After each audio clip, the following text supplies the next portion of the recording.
शिव के बैलावा बोले लागल बोल बम बोल।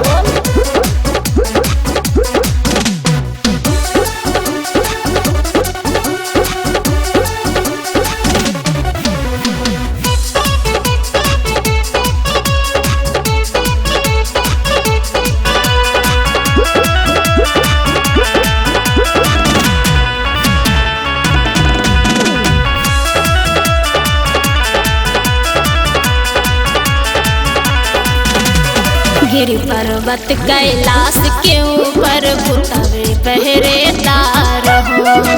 बिरनु भिक्षु सांप बसे जहरीला जीव हजार हो।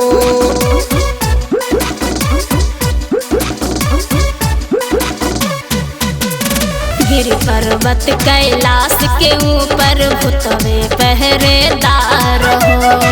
बिरनी भिक्षु सांप बसे जहरीला जीव हजार हो। बैल के दुश्मन बघवा साथे सांप के दुश्मन मोर। बैल के दुश्मन बघवा साथे सांप के दुश्मन मोर।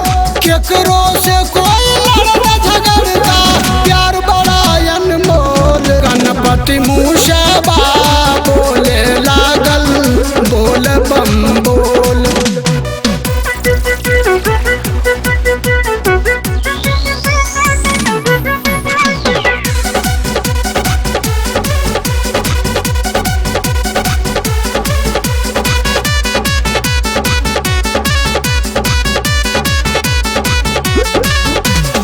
तीनों लोक में शिव के महिमा कहता वेद पुराण हो। शिव के नाम नमन कैला से हो जाला कल्याण हो।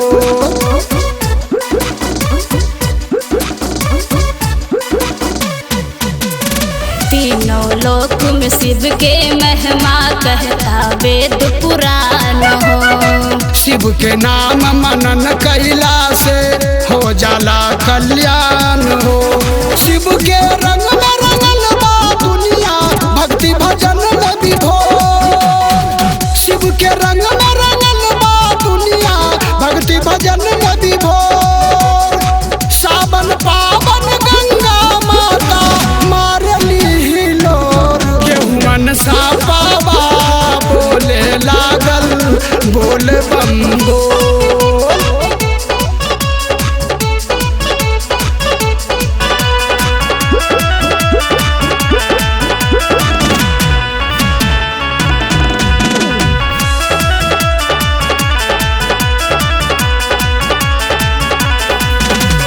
तन मन धन से जे भी करेला शिव जी के आराधना। बाबा के दरबार में होला सबके पूरा कामना।